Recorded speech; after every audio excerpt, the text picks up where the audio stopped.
Magandang araw pong muli sa inyo mga minamahal po namin mga kaibigan at mga taga-subaybay.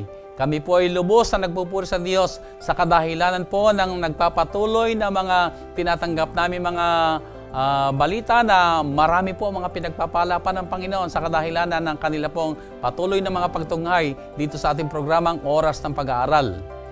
Ako pong muli inyong lingkod, Pastor Ben Casimiro, at ipagpapatuloy po natin ang ating pong pagtalakay na may kinalaman sa malaking tunggalian at sa ating pong pagtalakay na ating leksyon ngayon na nasa ika-siyam na paksa ay ito'y pinamagatang ang malaking tunggalian at ang unang iglesia.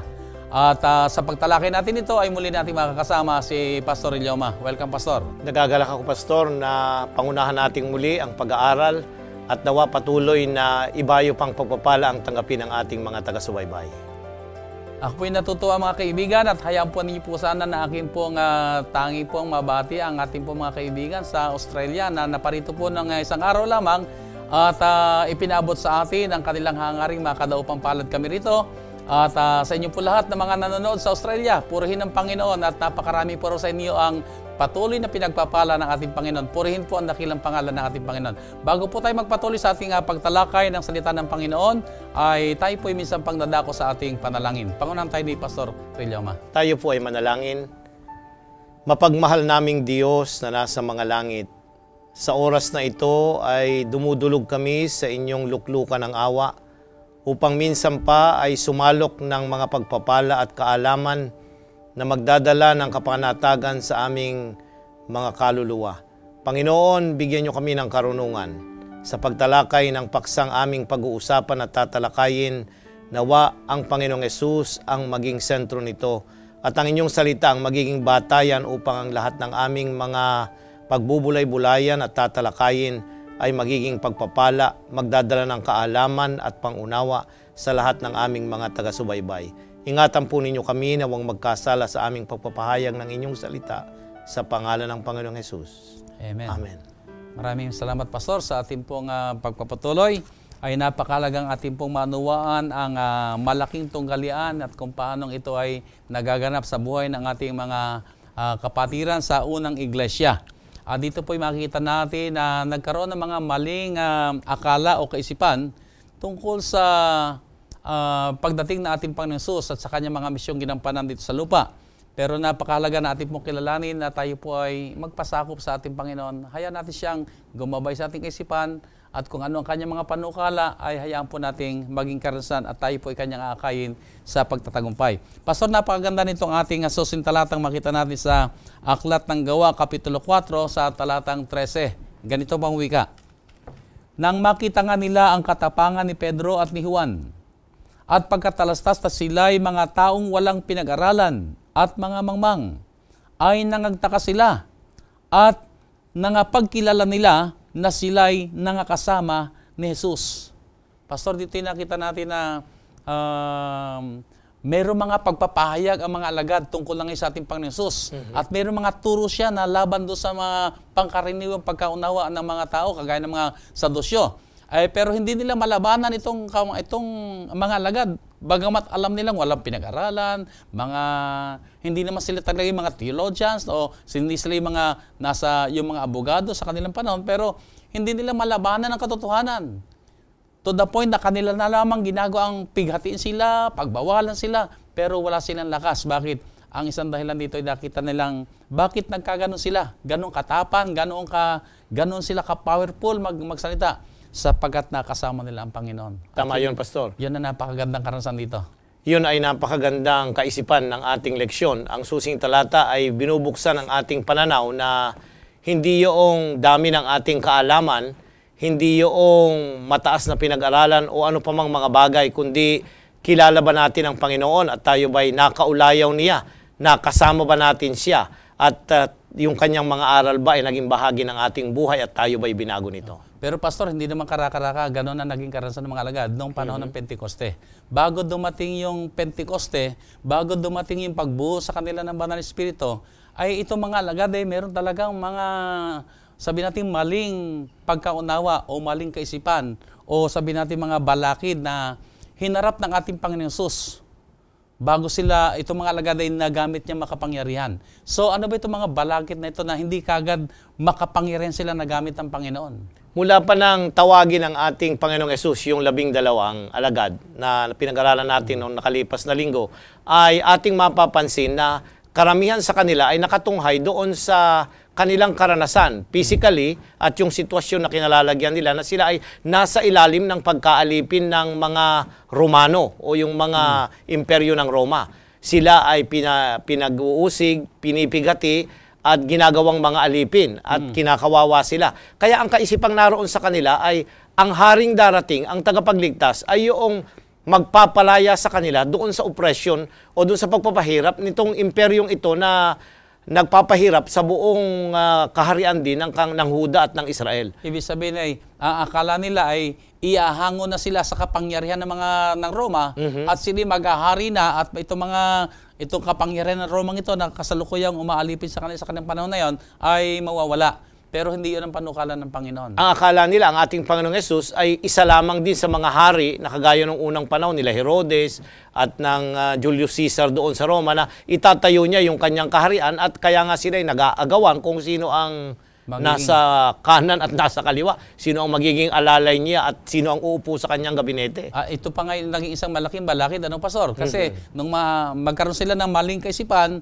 o maling pananaw tungkol sa pagdating ng kaharian ng Panginoon, abang inisip kagad nila ay, siguro ako ang kanang kamay ng ating Panginoon. Ay siguro ikaw lakarin na natin, ikaw na yung nasa kaliwa. At siguro kanya-kanya silang departamentong iniisip na patutungan o kalalagyan. Pero paano ito hinarap ng ating Panginoon? Yung ganong maling pananaw o kaisipan ng ating mga alagad. Paano ito pinakitunguhan ng ating Panginoon? Pastor, ay kung papansinin ninyo, ay kanyang itinuwid yung kaisang yon. Tingnan natin doon sa Gawa. Bumalik tayo sa unang kabanata, unang kapitulo. Ang talata ay 6, Pastor. Okay, sa Kapitulo 6. Hanggang 8. Ayan. Gawa, Kapitulo 1. Ang talata ay 6 hanggang 8.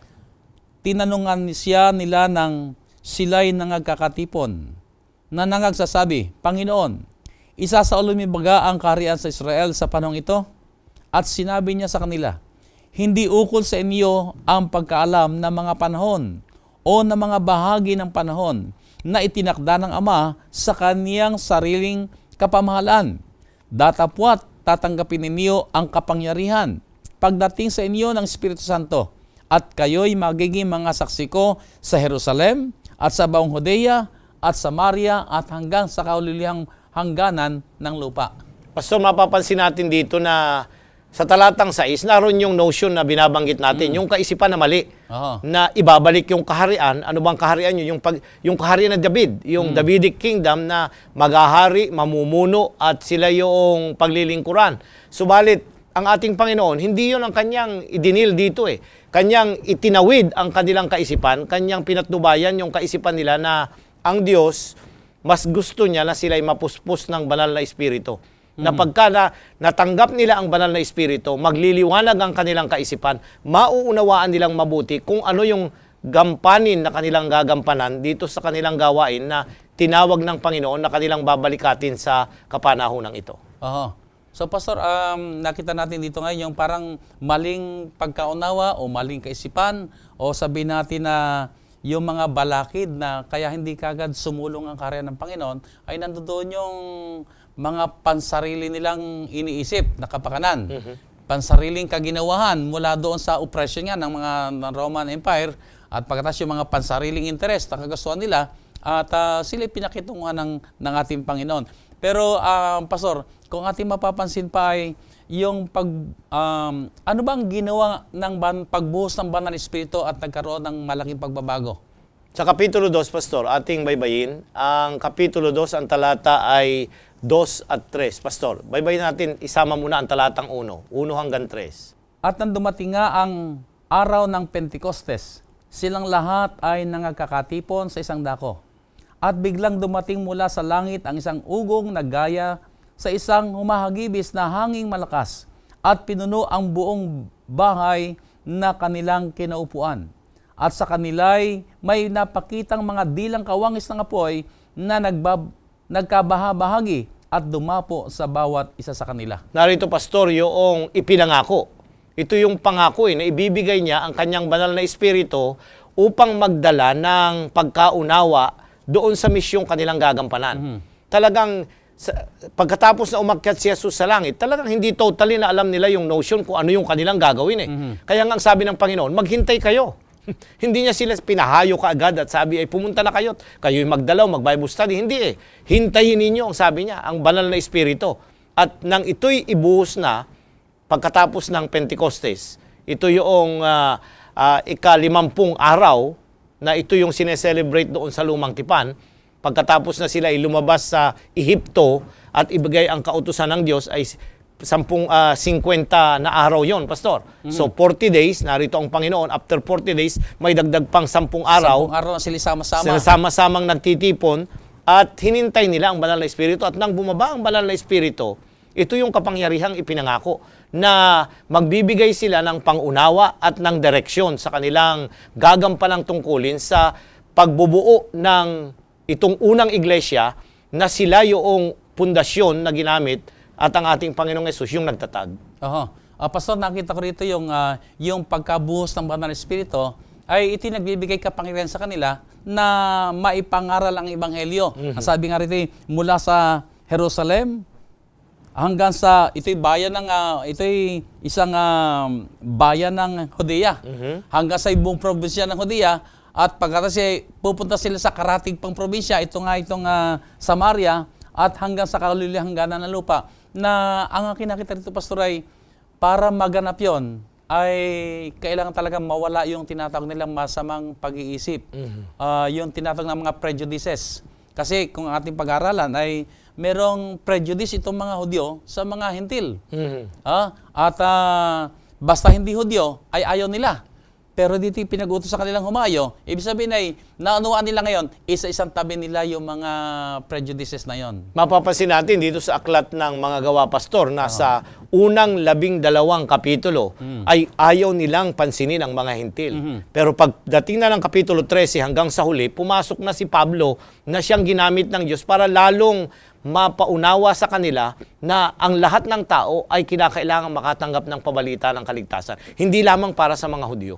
So, Pastor, tinitingnan ko isang aspeto na yung pagbuhos ng banal na espiritu ay naging kadahilan ng mawala sa kanila yung mga prejudice na yon. At ang bunga noon, hahayo na sila ngayon doon sa mga karating nila mga bayan at aabutin hindi lang yung mga Hudyo, kundi yung mga Griego, mga iba-ibang lahi. At sa ganung paraan ay maikakalat ang ebanghelyo sa buong sanlibutan. Tama yun, pero Pastor, sa ating panahon ay siguro nandoon din yung parang meron din tayo mga prejudices na para bagang ano bang lahi yan? Ay nako.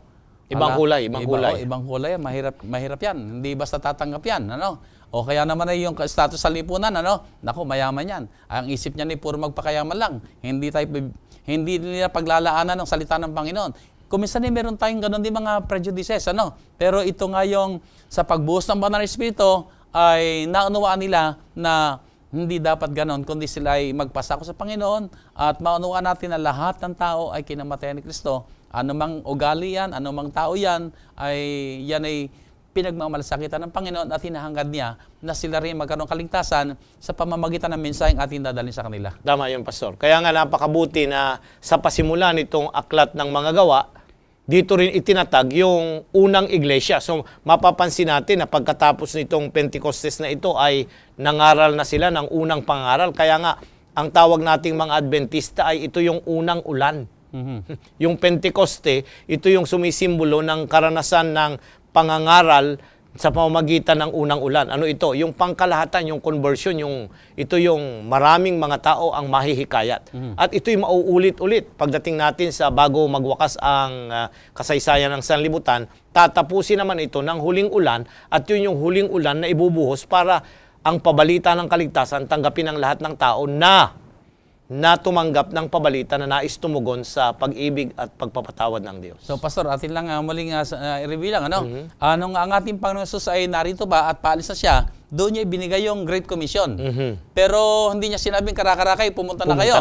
Kundi ang wika niya, magtipon kayo doon sa Jerusalem. Hintayin Hintayin ninyo ang hudyat. At yung hudyat niya nga na yun, ang pagbuhos ng Banal na Espiritu. So makita natin dito yung merong ugnayan yung Great Commission doon sa Banal na Espiritu.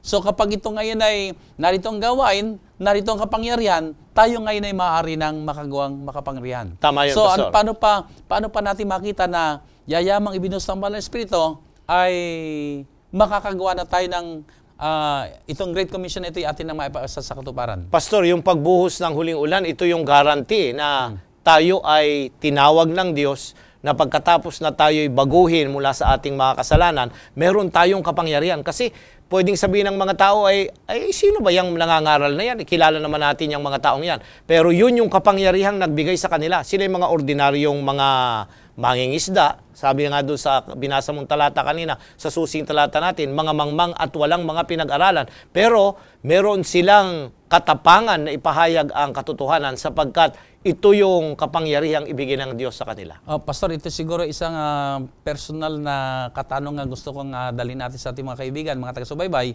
Binanggit mo kanina yung kasiguruhan, na nung bumuhos ang Banal na Espiritu, tinanggap ito ng mga alagad, tinanggap na rin natin. Pero sila ay nakagawang makapangyarihan, ano kaya't hindi tayo makagawang makapangyarihan? Kagaya rin ng karanasan ng Pentecostes. Marahil ay kung babaybayin natin, Pastor, itong 40 at 10 araw ay sila ay nagmuni-muni ng kanilang mga sarili.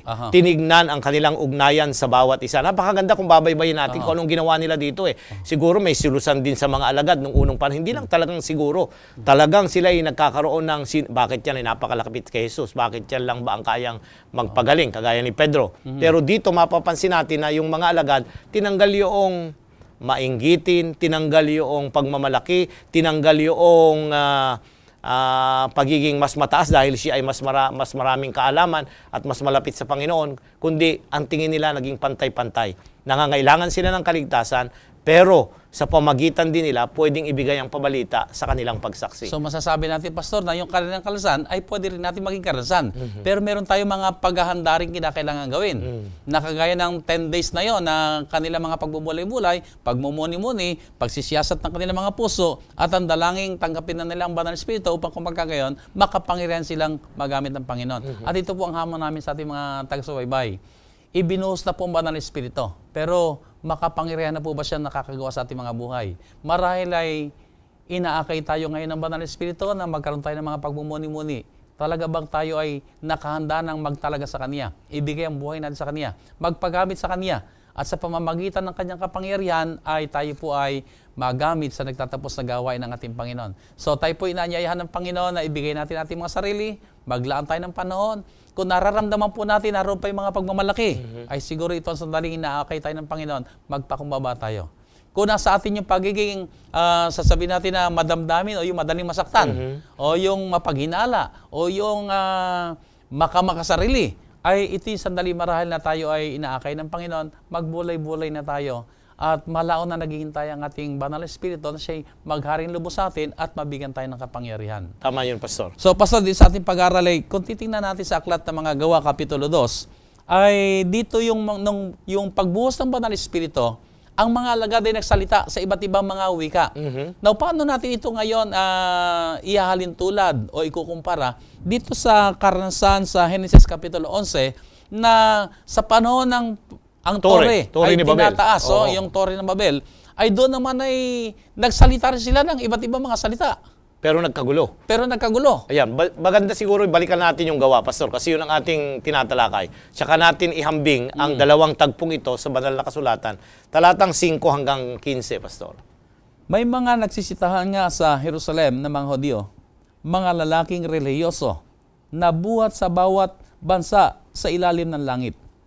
At nang marinig ang ugong na ito, ay nangagkatipon ang karamihan at nangamaang sapagkat sa kanila ay narinig ng bawat isa na sinasalita ang kanyang sariling wika.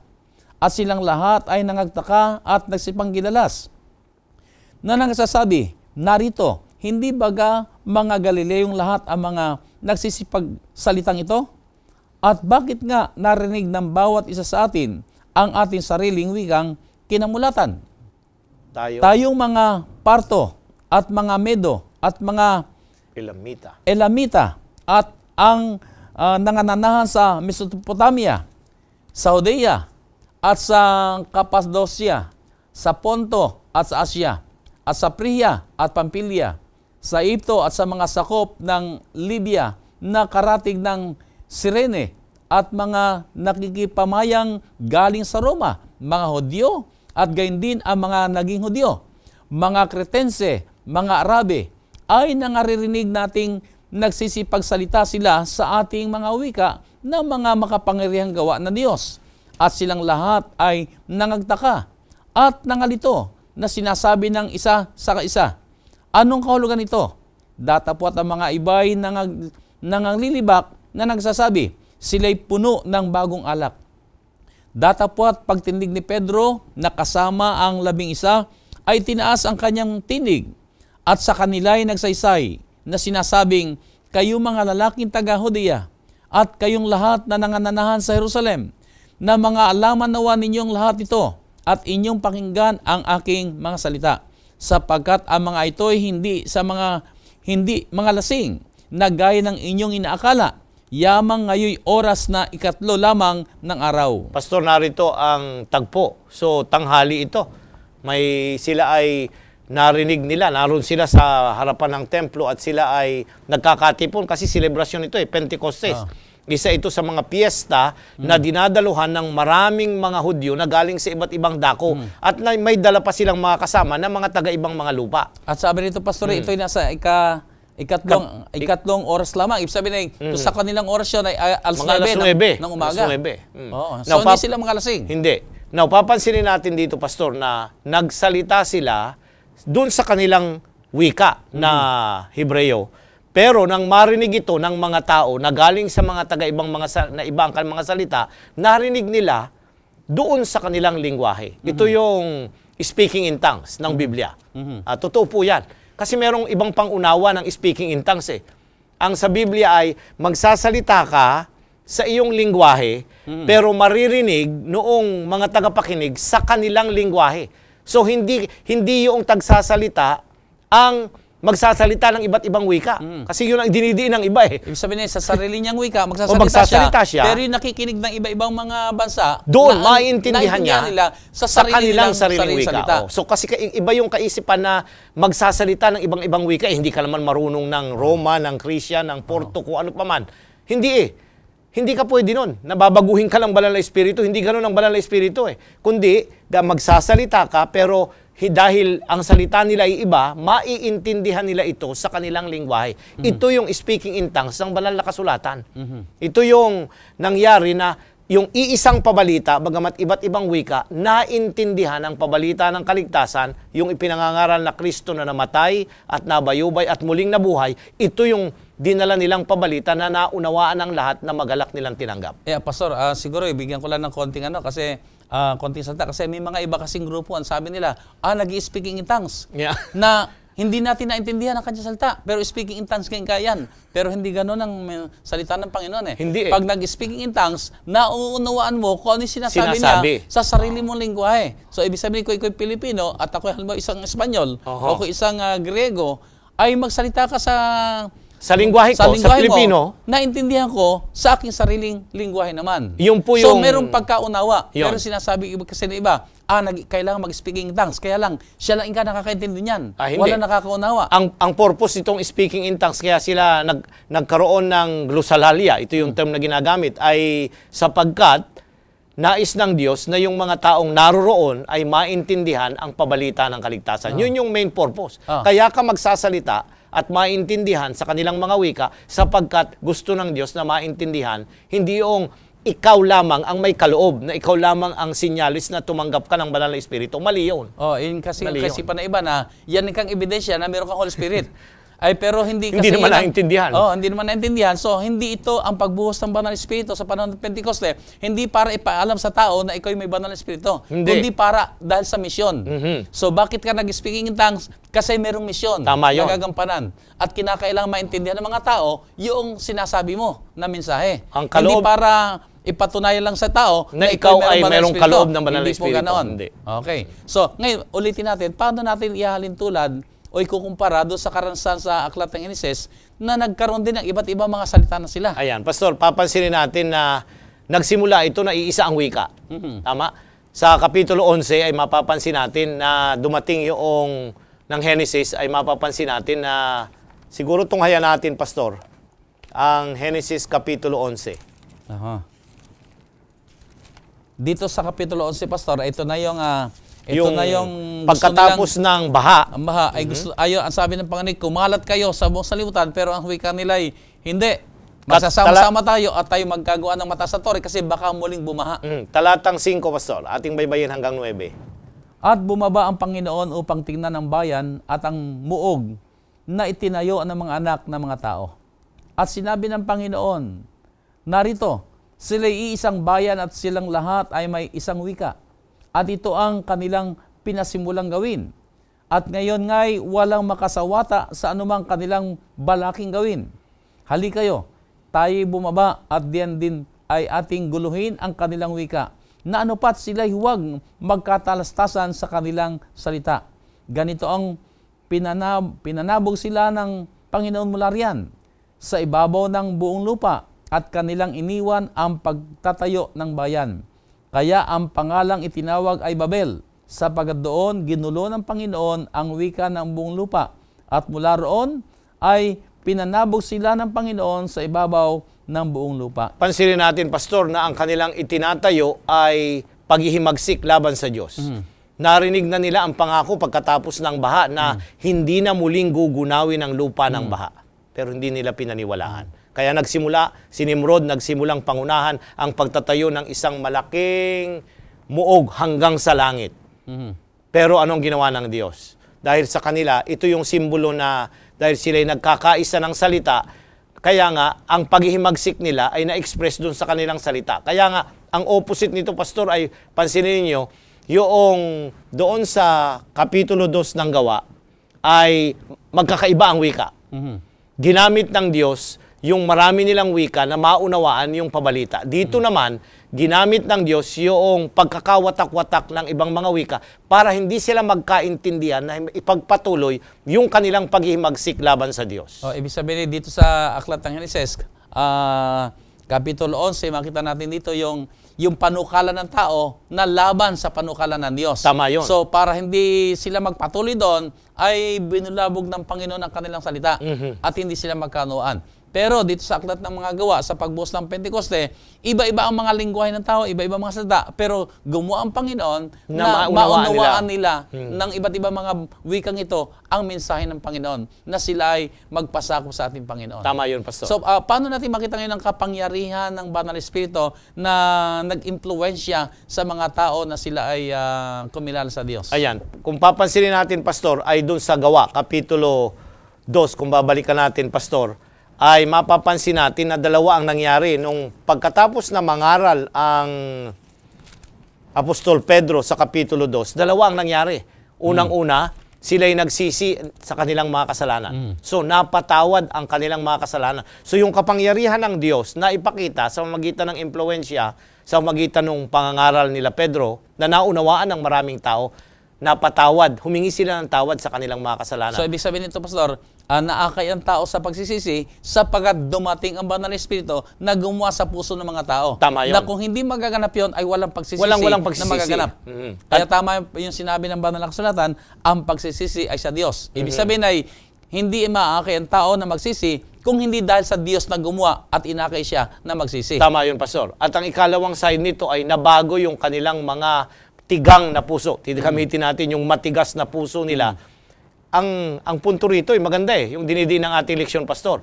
Yung ilan na naging nakibahagi sa kamatayan ng ating Panginoong Hesus doon kay Pilato, ay sila din ang ilan sa mga nahikayat dito. Pati yung mga sambahayan ng pari, kung babaybayin natin, Pastor, ay nahikayat dito ng mangaral si Pedro dito sa Pentecostes. So dito nakita natin yung iba't ibang ang puso ng tao ay sabi natin na matigas. Hindi ang katotohanan nga ay hindi natin kayang baguhin yung ating sarili.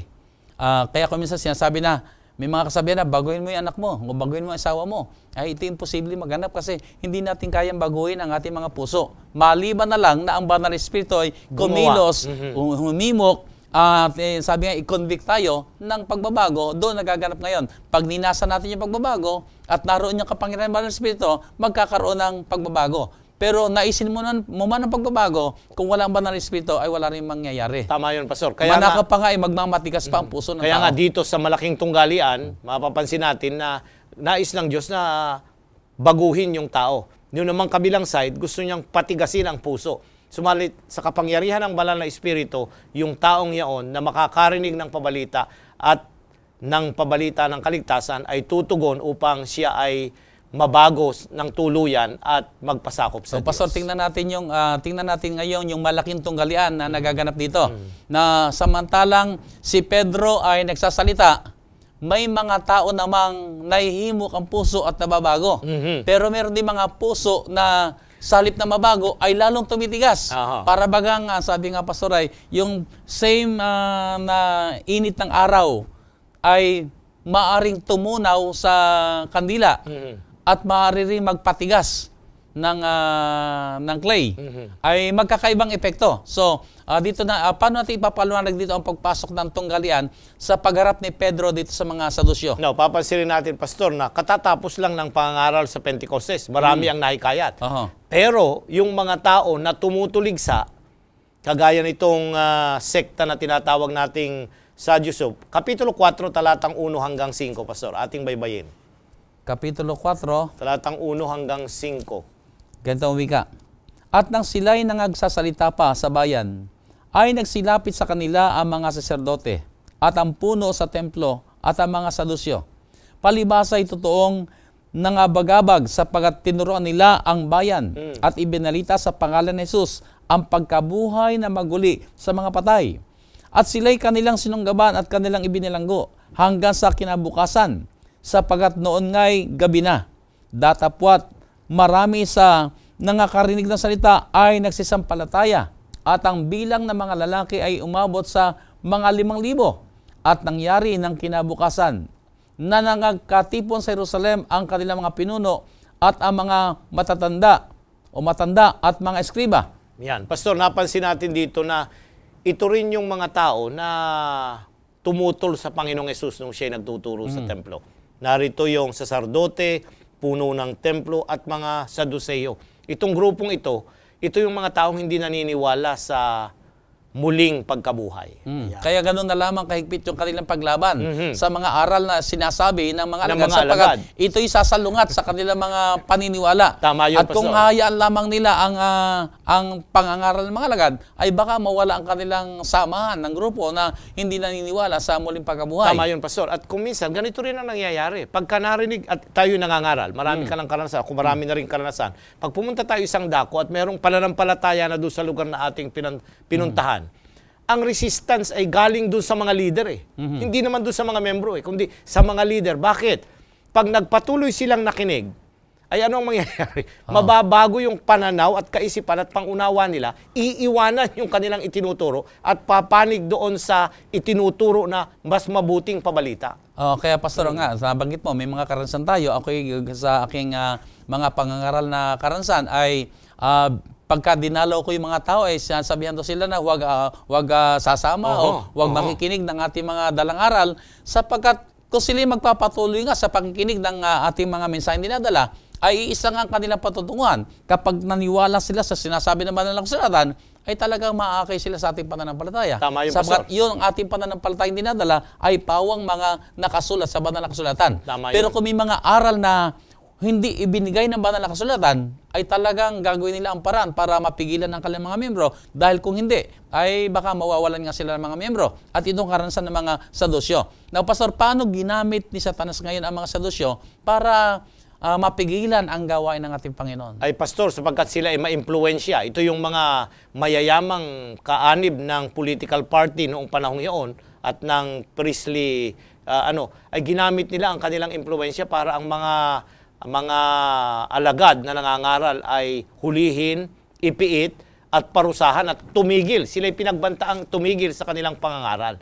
So, nahamper yun. Pero ang akala nila, ay mapapansin natin na nakakatuwa dito sapagkat yung mga tao na nakarinig, bagamat ipiniit ang ating mga alagad, yung mga nag-uwian na mga nakinig dun sa Pentecostes, dinala ang pabalita.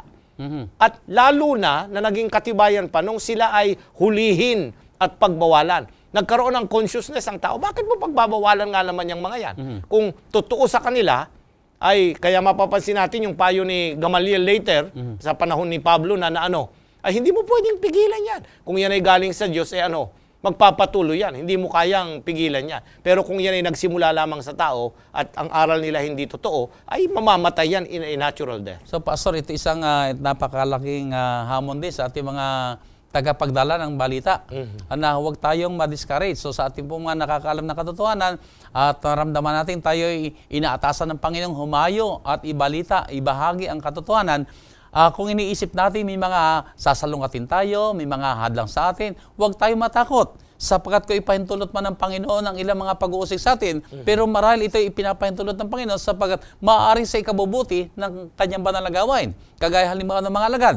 Ipinangaral nila ang salita ng Panginoon, ang tungkol sa ating Panginoong Hesus. Pero sila'y inusig, sila sinaktan sila, sila ipinabilanggo. Pero sa kadahilanan nito, ay 5,000 mga tao, mga kalalakihan, ang naakay sa katotohanan. Ganun pala yun. So, maaaring sa pamamagitan ng ating mga karanasan na tayo maaaring hahadlangan o maaaring sabihin na tayo may mga banta na talagang tanggalin tayo marahil sa ating posisyon o sabihin natin may demotion o maaaring hindi ibibigay yung ating mga privileges, mga pribilehiyo at mga karapatan o mga incentive.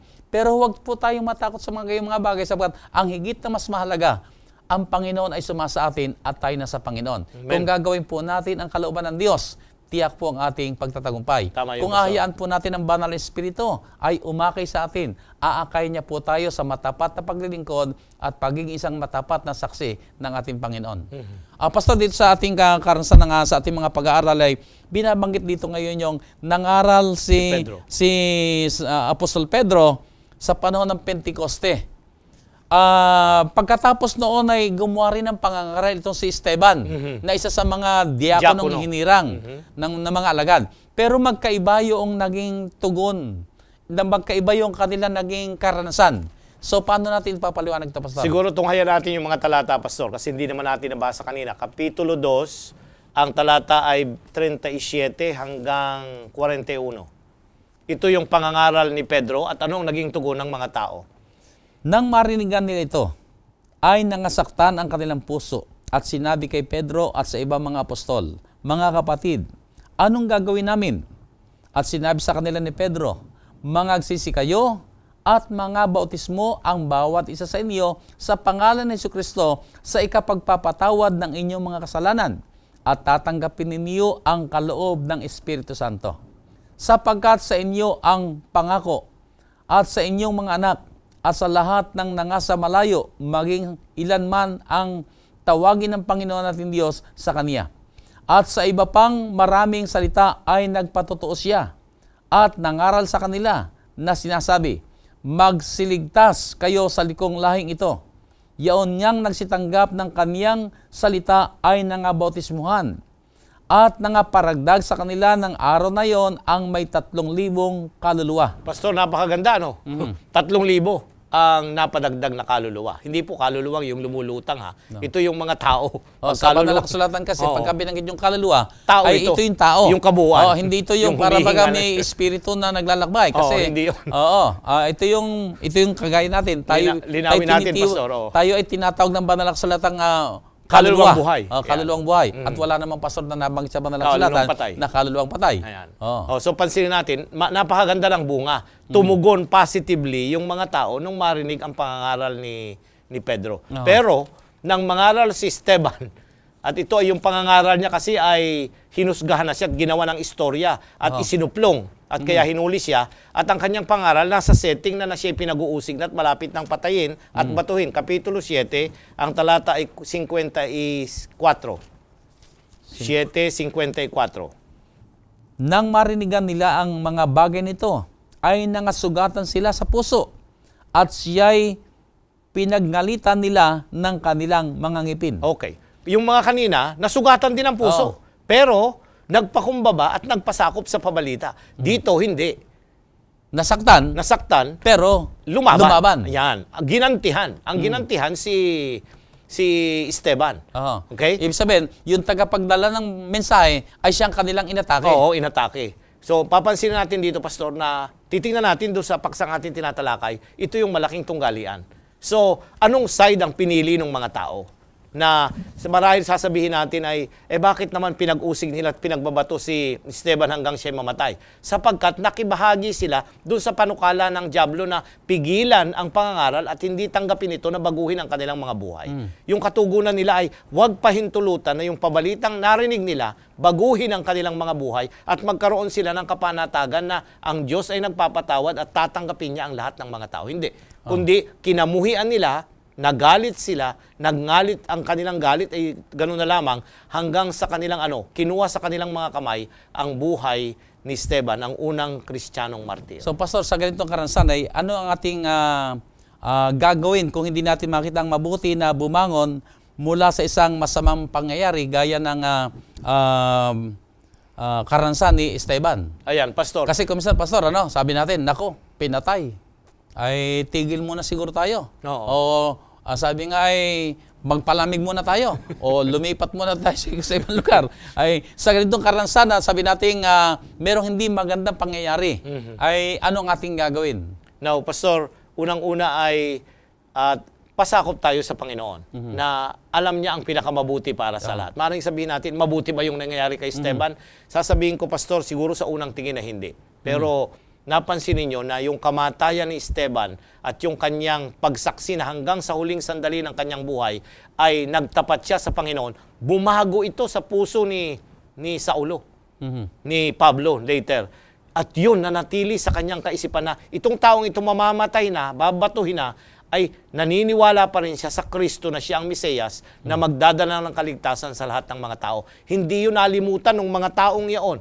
Hindi yung kamatayan ni Esteban ang nanatili sa kanila, kundi yung kaisipan na yung taong iyon ay kaya niyang ibigay ang kanyang buhay, ay ano ba yung Panginoong yan na kanyang pinaglilingkuran? Ibig sabihin sa pamamagitan ng karansan ng pagkamatay ni Esteban, ay lalo pang nangalat Tama yun. ang Ebanghelyo. Parang sa panahon ito, Pastor, ng tinatawag nating Reformation, na samantalang inuusig yung mga reformador, Pinagsusunog. habang sila pinagsusunog, ay lalo naman kumakalat ang Ebanghelyo na ang tao nabubulabog na bakit sila Nakukonsensya kasi ang bakit tao. sila tumitindig ng ganon? Bakit nila ito nagawa? At naakay pa sila na siyasatin pa ang banal na kasulatan at naakay nga sila sa katotohanan. Tama yun, Pastor. Kaya mapapansin natin na dito sa malaking tunggalian, gagamitin ng Diyos kahit na yung hindi mabubuting mga karanasan para sa ikasusulong ng kanyang gawain. Pastor, ako may daniting din na sa isang pangangaral ay, ang sabi ay, meron ng babato. Binabato ba yung ating mga krusada o yung ating mga pangangaral ay binabato. Pero hindi ito maging dahilan, hindi dapat maging dahilan na tayo ay titigil na o tayo ay hinto na tayo, lipat na lamang tayo na ibang lugar kasi binabato tayo rito. Pero ako merong karansan na yung mismo ng bato ay dumating yung gabi na siya mismo tumayo, sinabi niya, ako inang bato kasi ang alam ko ay mali kayo, ang alam ko ay ginugulo niyo lang kami rito. Pero nung makinig siyang mabuti na salita ng Panginoon, siya mismo nagpatotoo na tama pala ang ating mga aral na dinadala. Pastor, naranasan ko rin yung personal na karansan na ilang gabi na may pinupuntahan ako ng isang matapang at kilala siyang manggugulo. Pero na ikaapat na gabi, ay tumayo at doon na siya tuminig, sabi niya, yung pinagsasabi niyo rito, nakinig ako mabuti, tama naman pala ang inyong mga dinadala. Kaya tuloy, hindi na ako mambubuntal dito. Ay sabi ko, ay salamat sa Panginoon, ay huwag pala tayo talaga matatakot. Kung may mga panahon naman na tayo ay hinahadlangan, gumagawa ang kaaway para tayo mapigilan, alam mo ang gawain ni Satanas ay tayo i-discourage. Panghinain, manlumo tayo, maakay tayo na tama na muna o lipat na lang siguro tayo. Pero kung tayo po yung mananatili lamang magtapat, ang sabi nga ay inatasan tayo ng Panginoon na maging tapat na mga saksi. Ang pagtatagumpay ay siya ang bahala. Hindi tayo tinawag para sa pagtatagumpay, pero para magtapat. At kung tayo magtatapat, God is responsible for the success of His holy work. Tama yun. Amen, amen. So, sa pagpatuloy natin, Pastor, ay paano hinarap ng ating Panginoon itong pagiging prejudice ng mga bansang Israel sa mga Hentil. Kasi ito'y nakakahadlang ngayon sa paglago pa. Kasi kung titingnan natin yung Great Commission, ay para sa lahat. Para sa lahat, sa buong sanlibutan, lahat ng mga tao, lahat ng mga wika, lahat ng mga bansa, lahat ng mga bayan ay kinakailangan paratingan. Pero itong mga Hudyo ngayon, alam natin yung kanilang kaisipan, yung kanilang maling kaisipan na ang kaligtasan ibinigay sa amin, ay para sa amin yan. Hindi para sa inyo yan. Ay paano ito pinakitunguhan ng ating Panginoon? Pastor, kung papansinin ninyo, doon sa tala ng Kapitulo 4 ng Juan, ay narito yung tagpo na nakaulayaw ng ating Panginoong Yesus ang isang Samaritana. Okay? Isang babae na masama ang reputasyon at hindi nila kababayan. At bawal, lalo na siya'y babae, iba pa ang kanyang nasyonalidad at iba ang kanyang moralidad ay sa tingin ng mababa. Pero ang Panginoon ipinakita sa kanyang mga alagad at doon sa mga taong naroroon, nalaman ng karamihan later on sa patutuo ng babaeng ito na pinakitunguhan siya ng Mesiyas. Nakipag-usap at ibinigay ang pabalita na siya yung tubig ng buhay na pag siya'y uminom sa kanya at tinanggap siya, hindi na siya mauuhaw magpakailanman. Narito yung paraan ng Panginoon na nakidil siya. Hindi plastic, kundi nakisama siya, nakisalamuha siya, tinanggap niya yung taong yon sang-ayon. At hindi niya naintindihan yung mga sinasabi ng ating Panginoong Yesus na matalinhaga, pero ipinaliwanag niya upang ang taong ito ay makaunawa ng daan ng kaligtasan. Pastor, siguro ay sa puntong ito, kinakailangan harapin natin yung isang mahalagang katotohanan. Ito isang kultura. At tayong lahat ay may mga kulturang kinalalagyan. Na yung kultura ba na meron tayong pagkaunawa na ito ang dapat gawin, ito mga hindi dapat gawin. Sa panahon ng ating Panginoon Hesus ay isang malaking kultura, yung ang isang Hudyo ay hindi pwede makipag-usap sa isang babae, sa isang hentil. Ay lalo tigit pa kung isang babae. At lalo tigit po ulit na nag-iisa. Ay ito'y talagang, ang sabi nga, tabu. Ibig sabihin, hindi talaga bawal pwede. Yan, bawal. Pero ginawa ng ating Panginoon. Para sa akin, ito ay may mensaheng dinadala sa atin na kung meron mang kultura na sasalungat upang kung magkagayon, maiparating natin ang mensahe sa kanila, ay ang kulturang yun ay ating, talunin. So, ang ibig sabihin, alang-alang sa kaluluwa, alang-alang sa kaligtasan ng tao, abutin natin. Ang ibig kung may sabihin, kultura man, Pastor, na nagsasabing, huwag natin kausapin sila, ay kailangan sila maligtas. Oo. Ang ibig sabihin nga nito, Pastor, ay yung ebanghelyo mas mataas kaysa doon sa kultura. Yung sinasabi mo. Na kinakailangan pangunahin na idala ang pabalita. At kung kinakailangan isa-isang tabi muna ang kultura para yung taong iyon na walang kaligtasan ay magkaroon ng kapayapaan at ng kapatawaran, ibibigay natin yun. Pastor, ito'y nakita ko na nagaganap maging sa ating panahon. Maging sa ating iglesia, Pastor, ay nakita ko nandoon yung prejudice ba? Na kaisipan na mayaman yan, hindi tatanggap yan, makamundo yan. Ay kuminsan tayo ang nagiging dahilan para ang tao ay mawaglit at mawalan ng pag-asa. Pastor, sa ating pag-aral, binabanggit yung karansan ni Cornelio. Ay dito makita natin yung kaisipan ni Pedro na, teka, marumi yan. Ibig sabihin ay, hintil yan. Ay hindi ako pwede makisama dyan. Baka, lalo tigit, baka may makakita sa akin. Ay ako'y mahatulan na bakit ako nakikisalamuha sa mga hintil. Pero dito pinakita niya isang napakalagang mensahe. Ang Panginoon ay nagwiwika, huwag nating ituring ang sinuman na marumi o hindi karapat-dapat. Sapagkat lahat ng tao, kagaya natin, tayong lahat ay kinamatay ni Kristo.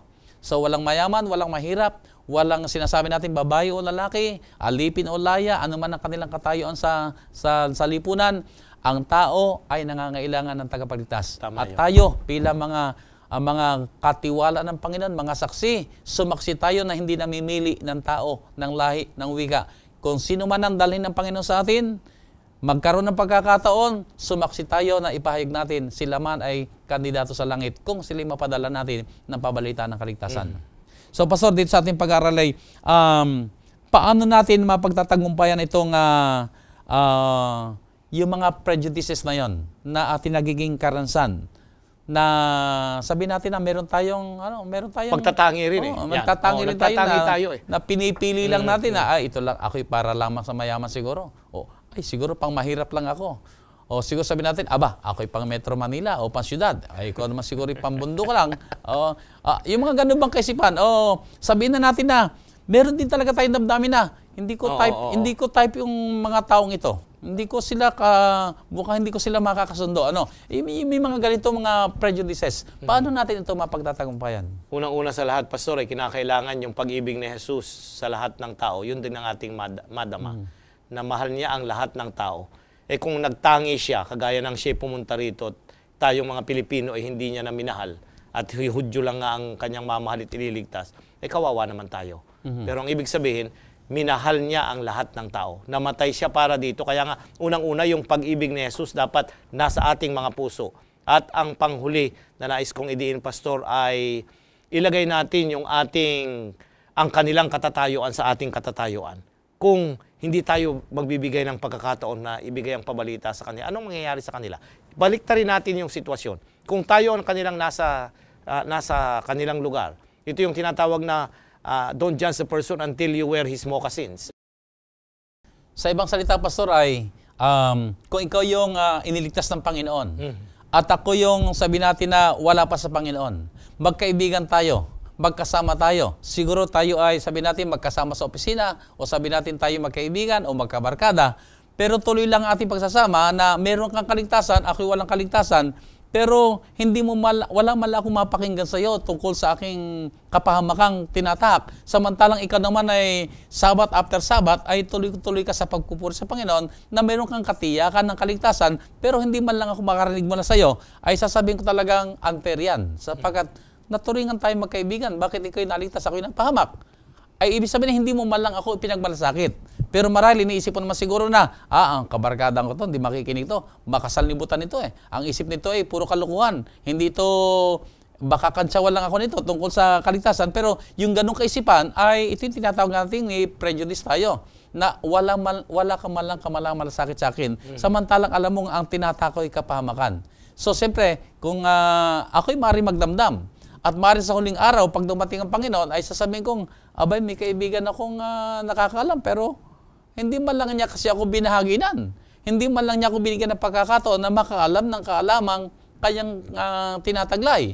So sa puntong ini, maaaring masisi kita. At dito naman papasok, sinabi rin ng Banal na Kasulatan na sa huling kapanahonan ay maaaring singilin ng Panginoon sa iyo ang dugo ko.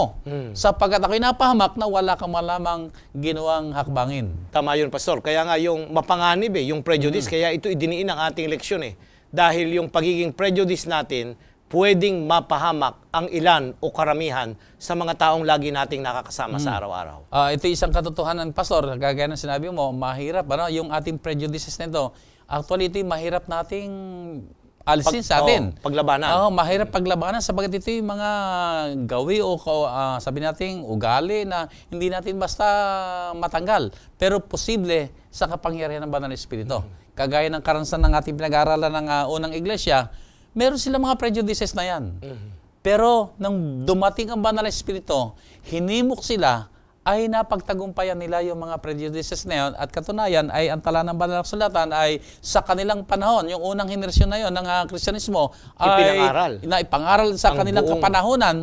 Sabi nga, they turn the world upside down. Ibig sabihin talagang nung isa-isang tabi nila yung kanilang sarili, yung mga prejudices nito, at yung mga gawi o kahinaan ng isa-isang tabi nila ito, ay nagtagumpay ang gawain ng Panginoon.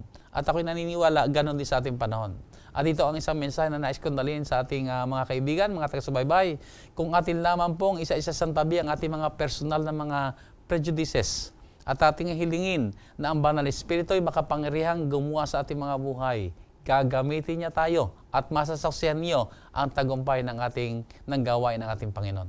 So, Pastor, ang iyong mga panawagan sa ating mga taga-subaybay.